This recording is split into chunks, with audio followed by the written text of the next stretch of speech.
Amigas e amigos do Redação em Gotas, muito bom dia, boa tarde, boa noite, a turma da madrugada, minhas saudações. Hoje eu quero fazer uma aula um pouco diferente das anteriores, né? Nas primeiras microaulas, nós pegamos um tema, um tópico específico de português ou redação, né? E esmiuçamos, ou da teoria para a prática, ou apresentando algum erro, alguma frase com erro, e mostrando o que deve ser feito, o que não deve, etc. Mas desta vez, e inaugurando o que eu poderia chamar de ou um quadro ou uma linha dentro das microaulas, né, nós vamos retirar elementos de uma questão de alguma prova, ou do Enem, ou da FUVEST, ou qualquer outro vestibular, ou de um concurso, ou mesmo alguma questão criada por nós mesmos, né? Sobre algum item específico que pode ajudar e muito, não apenas quem vai fazer exames, mas qualquer pessoa interessada em melhorar o seu português, a sua redação. Inaugurando essa linha de microaulas, que nós vamos chamar de questão em foco, temos uma questão do Enem deste ano, 2016, que é a 104 da prova azul.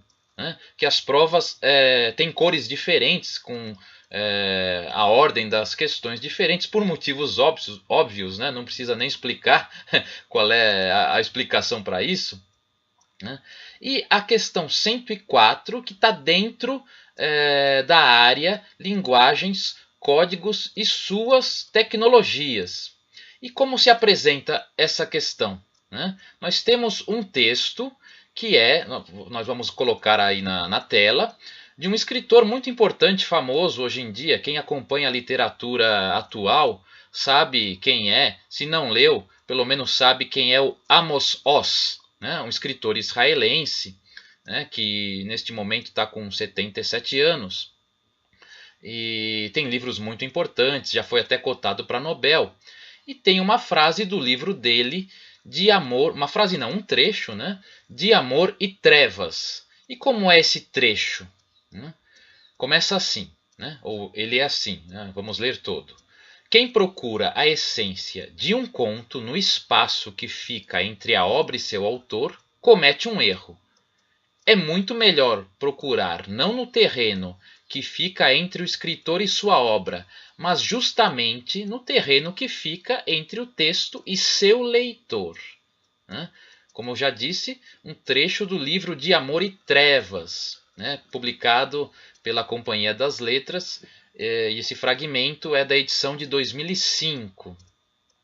Temos esse trecho interessante em que ele levanta uma questão, no caso de um conto, que é uma das especialidades dele, que vocês já devem ter lido contos de vários autores brasileiros e estrangeiros, são aqueles textos, aquele gênero textual, que conta uma história ficcional em modo mais curto, mais curto que um romance, ou que uma novela, ou que um ensaio. O ensaio não é ficcional, mas enfim.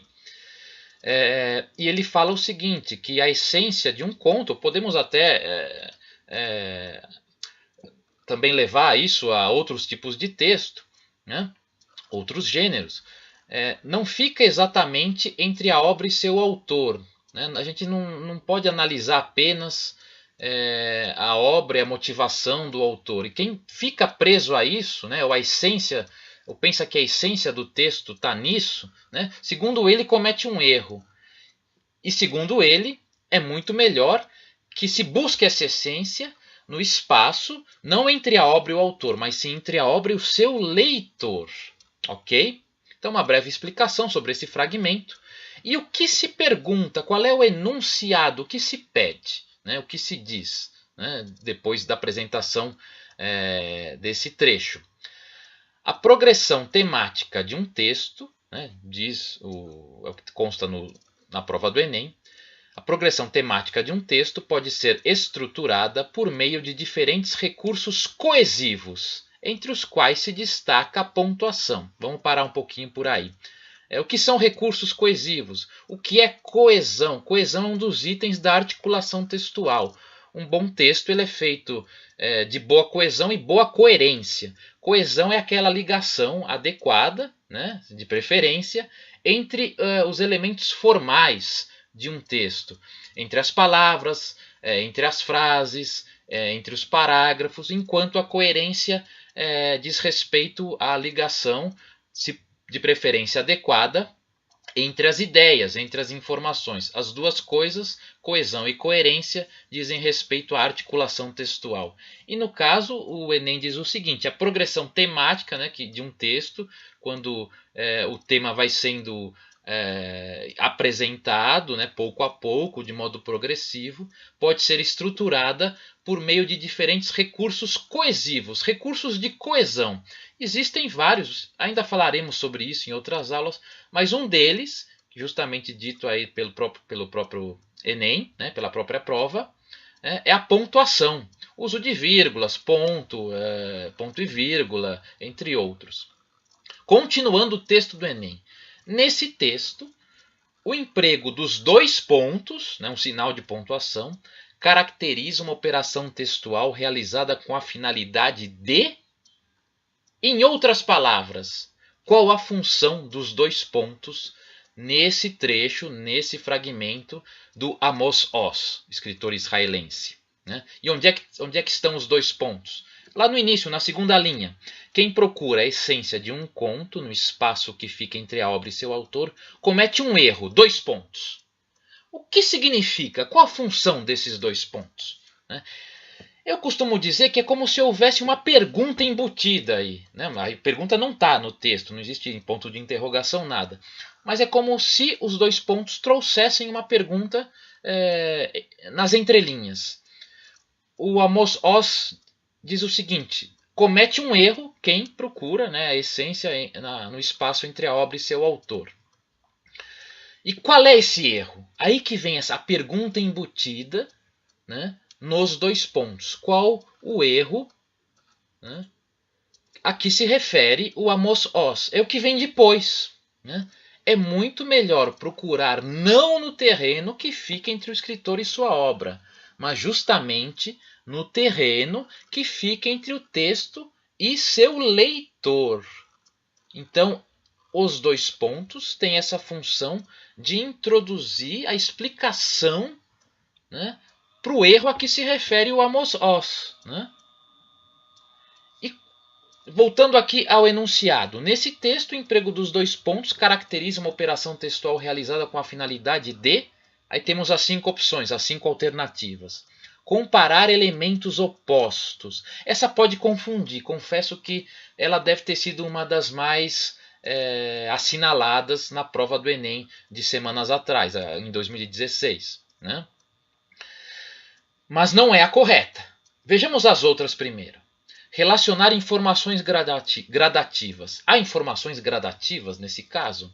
O que é uma gradação no caso? É quando há uma série de elementos e que um é mais forte, o que vem em seguida é mais forte que os anteriores, e assim sucessivamente. Não há uma gradação aí. Né? Então não é a alternativa B. A C. Intensificar um problema conceitual. Né? Também pode confundir um pouquinho, né? Mas não é bem uma questão de conceito, de definição aí, né?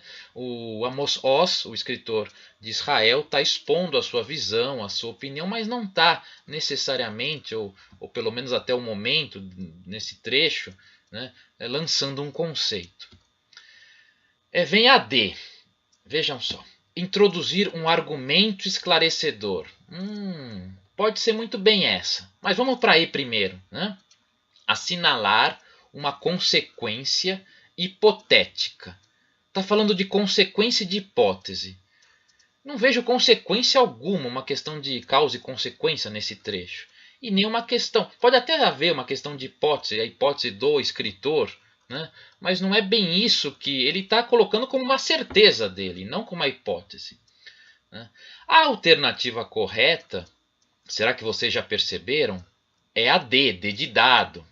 Introduzir um argumento esclarecedor. Ele bota o seu argumento e esclarece o que, segundo ele, é um erro. Né? E não só o erro, mas o que seria o acerto. Tá?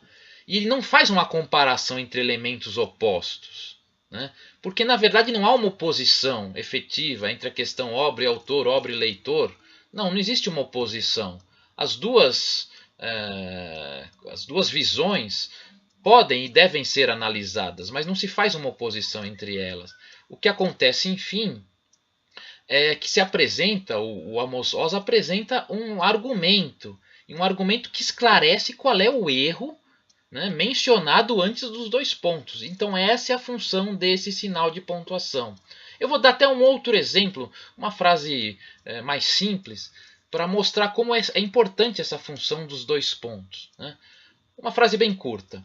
Só há uma solução, dois pontos. Ler e estudar muito. Qual a função desses dois pontos? É como se ele respondesse à questão embutida, né? Só há uma solução. Qual a solução? Ler e estudar muito. Muita gente usaria a vírgula, né, no lugar dos dois pontos, ou então colocaria um que é, né? Só há uma solução, que é ler e estudar muito. Mas os dois pontos resolvem muito bem isso. Resolvem de uma forma eficiente, de uma forma economizando espaço, economizando tempo de leitura. E é o que faz o Amos Oz ao usá-los para introduzir um argumento, um esclarecimento. Ok? Então, inaugurada aí a sessão ou a linha de microaulas Questão em Foco, teremos outras aulas desse tipo, assim como dos tipos que já fizemos, e também algumas outras novidades, né, virão nos próximos vídeos. Um grande abraço, tudo de bom e até a próxima microaula do Redação em Gotas.